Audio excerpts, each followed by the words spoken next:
Louisiana is a cow-calf state, which means most of our cattle are sold into feedlots in other states.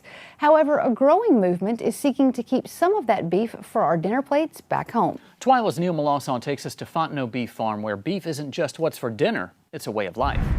It's dinner time here at Fontenot Farms. Donna's giving these replacement cattle a little treat here at their farm near Iowa. While they do get some supplements, it's a mostly grass diet for them. We raise our baby calves up to about 10 months old. At that point, they're weaned from their mamas.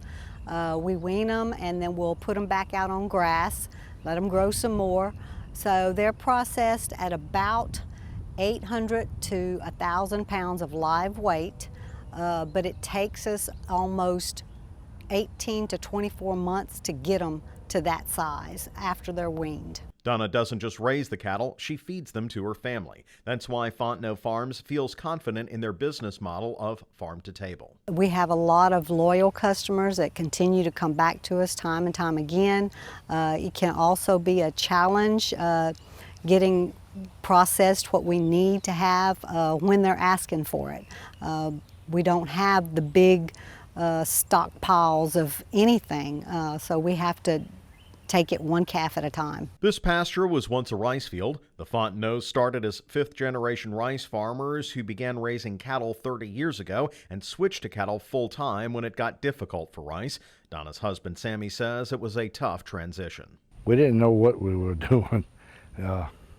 We started, we had no choice because the cattle market had made a big dive and it was low, and we was trying to look at any avenue we could, so we started that, and it's really worked. The Fontenots have two sons. Their youngest, Gus, is a butcher himself and says their farm-to-table model is part of the future because of the economics and the interest in where people's food comes from. There's not as much of a middleman, so the calves we butcher, we raise them. Whether you got to pull calves if the mother has trouble giving birth, or just let you see it from the first days of life till the end. That doesn't mean the farm is without its challenges. The past couple of years have taught some harsh lessons. Weather conditions play such a part in the outcome of what happens with our cattle. The past couple of years, the hay production has been really low because of the drought situations, and if we don't have hay, that means we don't have grass. If we don't have grass in our pastures, we can't feed our cattle. They won't grow. What keeps this farm going? In a word, family. I don't know what it's not like to work with my family, so I would say it's all I know. I was raised on a farm. Our family worked together. Sammy and I married in 1988.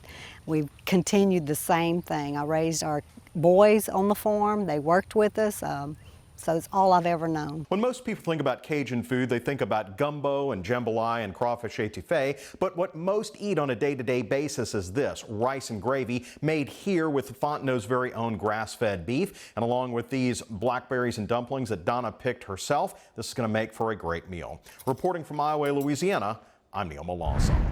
You can try the Fontenot Farm products for yourself. We'll link you over to where you can find those on our website at twilatv.org.